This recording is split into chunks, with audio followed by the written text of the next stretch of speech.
I've heard certain people say that Juan Soto is a generational type hitter. We're throwing around the generational thing way too much. I mean, the guy that is generational was the guy who signed last year. Chipper, What's happening, guys? How are we? how you doing? Can't complain. Getting ready for this Christmas with all 7 of my boys, so it's kind of hectic around here. Are they all Hey, playing you're rich, baseball? dude. You're so rich, it doesn't even matter.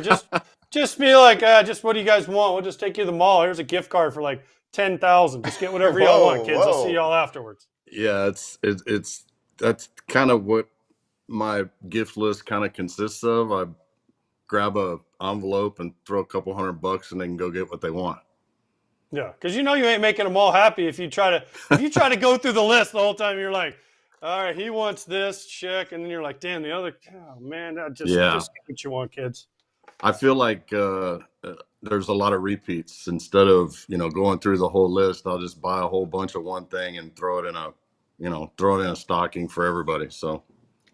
Well, Chipper, obviously you were well paid during your career, but are you like, damn, I wish I was playing just a little bit later in life where the money was how it looked right now? Because, Alex Bregman, okay, third baseman's been in the game for a minute. It's not even like, Bregman. Soto's a different situation because he got called up so early on in his career. But, even looking at someone like Bregman, he's in his 30s already, playing third base. He's made a lot of money, and it sounds like he might get another $200 million added to his bank account. Yeah, it's I think all 3 of us major leaguers here probably wish we were born about 20 or 30 years later. But the fact of the matter is the price keeps going up, and these guys, they have free agency is their right, to go out there, and as long as somebody is willing to pay them what they feel is the going rate for their position, for their statistics that are on the back of their baseball card, more power to them. That's why the Players Association is one of the strongest unions in professional sports. And yeah, I mean, there's a lot of money being thrown around, but the owners are making a ton of money because baseball's putting a lot of butts in the seats. Does this mean there will never be another player that plays on the same team because of where the prices are at? Because once you everybody wants to hit free agency, and now it's like, once he hits free agency, his current team or his long-lasting team doesn't want to negotiate with him. That's a good question. I think every player is different. I was one that kind of wanted to stay in one place and maybe take a little less so that, maybe my team could spend some money elsewhere. It's really hard to fathom that, a player is making 40 or $50 million and taking up, 20, 25, sometimes 30% of a given team's salary in a given year. When you spend that much on one person, you're going to have some holes in some other areas of your ball club. And, whether it's, roster depth or, bullpen depth, stuff like that. So to each his own. I mean, these guys are, they're, like you said, Max Fried and Bregman, this is their, first real shot at going out and seeing what the market offers them. More power to them to get what they can. I was just of the belief that, hey, we'll take a little less just so we, can assure ourselves that here in Atlanta we're staying competitive. Would you have taken less? Did you take less? Maybe is a better question. Before in your Braves career to stay a Brave, did you take a deal that, hey, I want to bring back Andrew, or I want to bring back Smoltz and Maddox and Glavine. I'm willing to take less in order to help the team do that? Well, I was lucky that I never got to a spring training of a free agent year that I wasn't extended. So I guess the logic behind the team wanting to extend me was to not let me get to free agency where I probably could have made a little more money. The fact of the matter is that, I'm a firm believer that the grass is not always greener on the other side. I feel like whoever leaves the Braves clubhouse for free agency is not coming back, because it's, once you're courted by all the pretty girls in free agency, meaning big market teams, and guys realize how much more money they can make in some of these big market teams, the Braves cannot compete probably 9 times out of 10 with the big market clubs once our guys leave the clubhouse. So once they leave the clubhouse, I pretty much have them marked off as going somewhere else. So I did not want to even have that temptation. I had Bobby Cox, I had John Sherholtz, I had a great roster throughout my whole career. I knew we were going to be competitive, and I would have done anything, especially take a little less money, to assure my future, and that we were going to be competitive here in Atlanta. So to answer your question, probably, I don't know that for a fact, but I probably took less than I would have made on the free agent market. Was there a team, though? Come on, be honest. Was there a team where you're looking at them, you're like, Mets, wonder Chipper and the Mets. I mean, I wonder Chipper what and it'd be like to play in Shea Stadium every single day. I wonder if they got some good spread, like if they fly on a nice plane, because you never know. You never know. Well, see, I grew up a huge Dodger fan. My dad was from Vero Beach, where they used to train. So the year that I retired, I actually had Stan Kasten call me up and say, "Hey, come on out. Well, you can play whenever you want. We just need somebody to kind of police the clubhouse. We got a lot of good young kids." And I'm like, "Stan, if I wear any other uniform other than a Braves uniform, they will burn my house down in Atlanta." So, at that point, I was 40 years old and a ton of mileage, ton of tread on the tires, and my body was telling me it was time to go. I had made some promises to the kids, and just didn't want to. But to answer your question, obviously wanting to know what other teams and what other people, how they feel about you, it's always those thoughts are always going to creep in there. But again, Atlanta is my speed. It's my kind of town. I'm from the South, close to home, where parents and friends can come watch me play. And it was just, I was born into this organization, grew up in it, and I wanted to stay in it. That's a really cool story about the Dodgers there too. All right, so let me ask you about what's going on with the Braves right now, because we've seen you, and everyone can give Chipper a follow if you don't already. Kind of weigh in with your 2 cents on the work that Alex Anthopoulos has done for several years now running Atlanta. So here's one. Trust the man. He's done good by us so far. Part of being a GM is adhering to the cries from the fan base, adhering to the guidelines by management. You talk to him often. He's passionate about winning. So what have you guys spoken about this offseason? Alex is usually super aggressive early, but this time around, they've had to be a little bit more patient.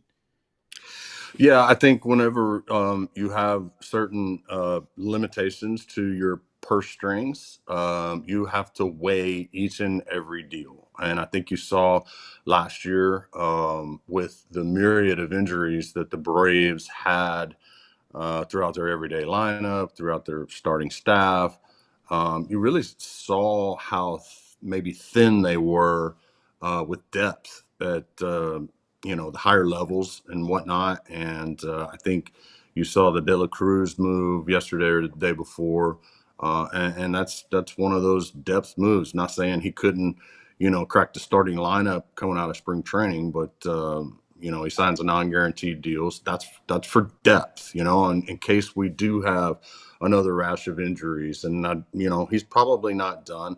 But the fact of the matter is Braves fans would have loved to have seen Alex get in on some of these, high-priced free agents and whatnot, at least be in the discussion for it. But the fact of the matter is he's been given guidelines and he has to abide by those. There's no doubt that, the Braves could use a good corner starting outfielder. They could use another starting pitcher. They could use some high leverage guys in the bullpen. But the right situation has to come to pass for Alex to put a move on it. Chipper, I love how active you are on social media. It's pretty refreshing, actually. Someone of your caliber you answer a lot of people not only on Instagram but on Twitter. But do you realize that if you would have swung like this instead of hitting 303, you might have hit like 550 homers and hit like 250? I'm just saying, if you would have gone like this with your first Yeah. move, just think how good you could have Well, been. well, I think we all agree that the barrel dump right off the get go is, the primo just that's really what you want to accomplish is, hey, let's immediately loop our bat barrel to 100 miles an hour, and we'll see how often we can catch up. It's fun really trying to teach 70-year-old plumbers from New York how to hit, but it's I'm glad that some people have gotten a giggle out of some of the stuff that myself and Jonathan Lucroy and Jeff Fry have been discussing on social media the last few days. Hey, he came after me once because I said something about him. I'm not going to say his name, but he came after me, and he happened to be in Orlando where I lived. And I said, "Hey, let's meet up. Like, I'll come meet you. You can show me in person." And then he got all like, "Oh, well, you won't be able to do the drill that I." And I'm like, "Let's slow down here, all right? Like, I'm not talking Yeah. about doing drills. Let's just have a conversation about like what it was like to stand in the box." And then of course he got too busy, but that's a whole different story. I find it funny that it takes a lot of people to gang up on one person. But listen, I'll give that guy a lot of credit. He's made a name for himself by saying completely outrageous things and getting Yeah. Hall of Famers to clap back at him. So I got to Yeah. give him a little credit for that. Well, I guess any kind of attention, whether it be positive or negative, is good attention for him, and that's why a couple of days ago I said, "Look, but I don't agree with your barrel dump. You don't agree with the way I hit. That's fine. That's cool. We'll maybe one of these days we'll have a couple drinks and laugh about it." I go, but we've got to let this go because I'm not gonna argue with my living room wall any longer about how I hit or how you hit. FT fam, check out the latest masterpiece from Manscaped, the Chairman Pro Electric Foil Shaver. It's like Rudolph for your face, guiding you to a smooth, irritation-free shave. Head over to manscaped.com and join the over 11 million men worldwide who trust Manscaped by using code FAL20 for 20% off plus free shipping. I wrote up a wish list of what I'm looking for in a modern shaver, and Manscaped nailed it. 2 interchangeable skin-safe blade heads for either the super smooth feel or the clean, manly stubble look. A precision lock for a more precise shave when you want it. Waterproof, check. 75 minutes of runtime on a single charge, yup. A travel lock so it doesn't turn on by accident, and an LED spotlight to help you see every detail. Get the Chairman Pro today and experience a shave that is as smooth as you deserve. Get 20% off plus free shipping with the code FAL20 at manscaped.com. That's 20% off plus free shipping with the code FAL20 at manscaped.com. Who's the best player when you played? Besides yourself, because I assume if you're a Hall of Famer, you think you're the best, because I was barely a big leaguer and I thought I was the best. So who was the best when you played? And how does that player compare to the best player now? I will say to the day I die, the best player that I've ever seen don a baseball uniform was Barry Bonds, and there's really not even anybody close. I can certainly throw Ohtani into that mix right now from the standpoint that not solely as a hitter, but the fact that he hits at the top of the lineup, in the middle of the lineup, wherever we want to put him, but he can also be a top of the rotation starter. So that's kind of a unicorn as far as I'm concerned. But as far as just a baseball player who doesn't pitch, who could go out and dominate a game, any facet, he could do it on the bases. He could do it out in the outfield. He could do it with his arm, and obviously the bat is the distinguisher of all of those, and he was above average at all of those. But yeah, Barry Bonds will always be the best player that I've ever seen. You can throw some other hitters in the same breath with him. Albert Pujols, playing against him, I don't think I saw him take an off balance swing for the 10 or 12 years that I played against him. Just tremendous balance. You can tell he does his homework. Just as far as left and right-handed hitters, those are probably the two. Albert was a very good defender as well. So, but I will say till the day I die, Barry Bonds, and quite frankly, I don't even think it's close. Thank you. I've been saying that. I've been screaming that from the rooftops. I played with him for a year. It was the stupidest thing I've ever seen in my entire. Yeah. It was unbelievable. But there's two people that are going to be mad at you for who you just said. One of them you might agree with, Freddie Freeman. He's going to be calling you like, "Hey Chipper, come pick me up on your ATV again." But remember, I was pretty good. And then the other one's going to be Frenchie. Frenchie's going to be calling you like, "Hey, I had a great month or two, right? So why not get thrown in there?"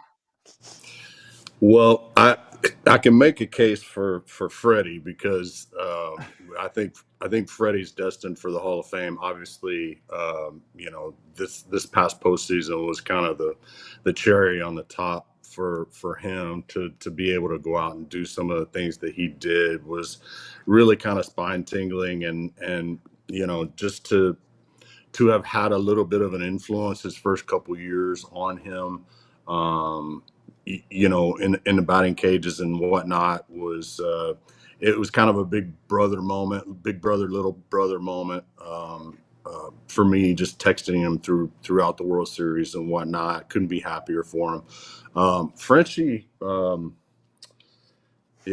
Frenchie, Captain Caveman, as I like to call him. He's certainly a much better announcer talking about hitting than he was as a student of hitting. I've never seen a guy with a bigger arm bar than he had. That wide sweeping swing that used to get eat up on fastballs.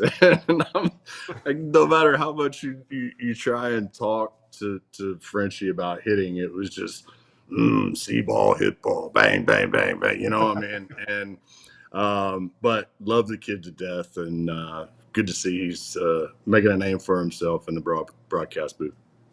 The other day, I asked Smoltzy what he thought Ohtani would have gotten had the roles been reversed. Had Soto signed first, I need your guess of how much Ohtani would have gotten, because in my opinion, Ohtani is just light years above what Juan Soto is. But what do you think, your guess, if last year Soto got his 765? Oh, $1 billion.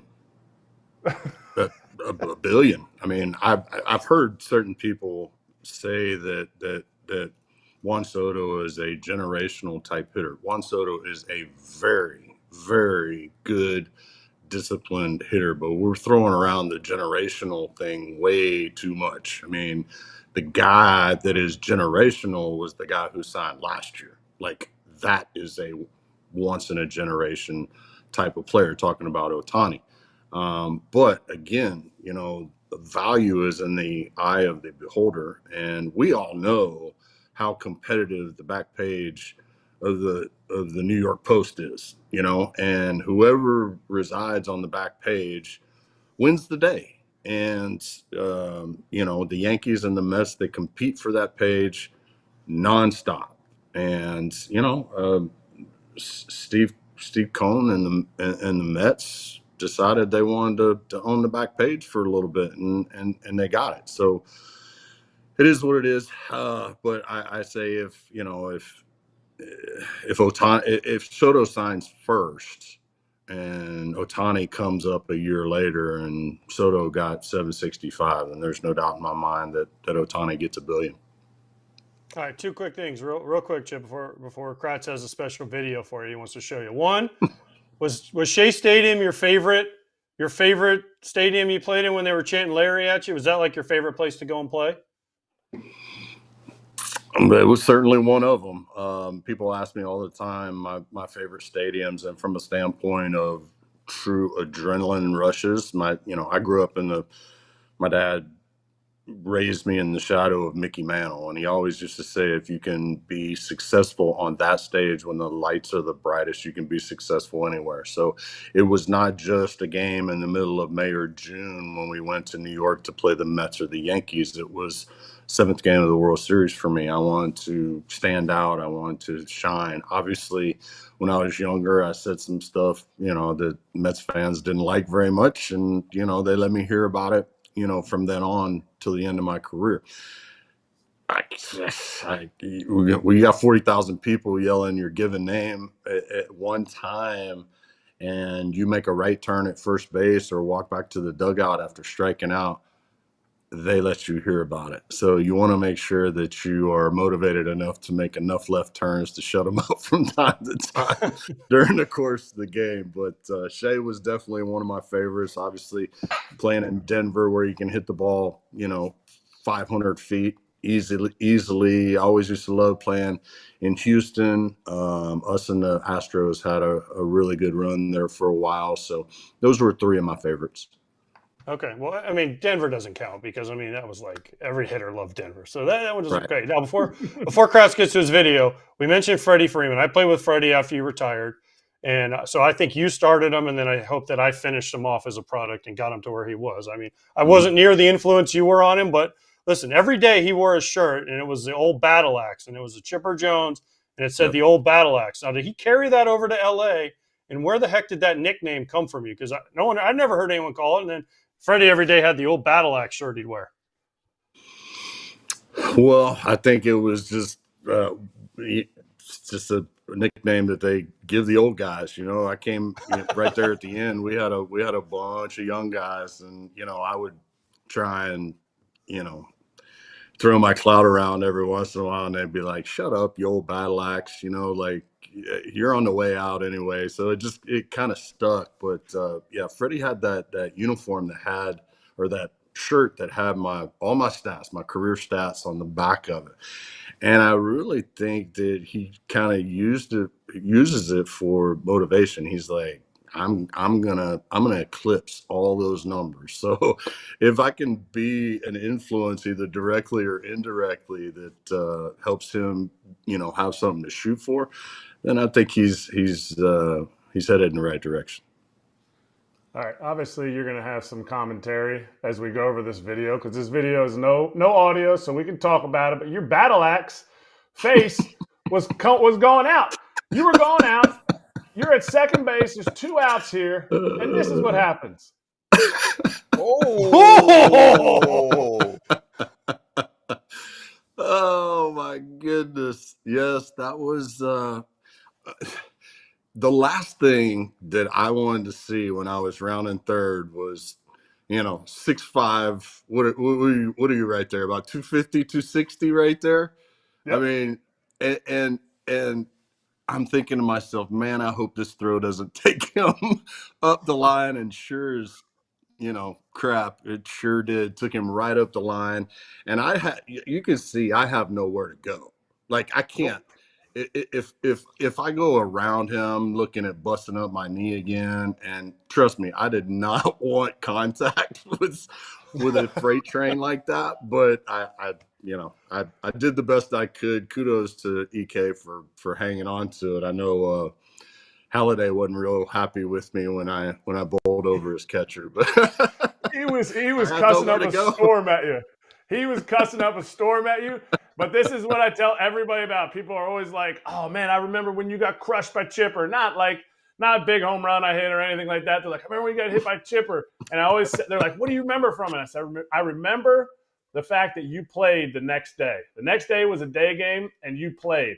And at 40 years old, we talk about load management. To me, that's all you need to know about Chipper Jones." Well, thank you, buddy. I appreciate that. I know my shoulder hurt for quite some time. Luckily, played through it. But obviously, just one of those moments. I've seen it come up on my timeline every once in a while, and I get a chuckle because I couldn't even see home plate, man. It was like covered up. So, wait, was that the same game you hit the home run out Pat with Kratz catching? Is that like the same game you were like, no. Revenge? 2-0, heater, Pat, just on the split? No, it was a different one. No. Different game. Mm. That's the good stuff. That's when you know you have a lot of memories when you're like, oh no, that was a different one. Oh, sorry, different time that I. No, another different walk-off homer. Sorry. No big deal. Well, Chipper, this was awesome. Really glad we got some time with you. Thank you for joining us. Enjoy the holidays with the big fam. All right.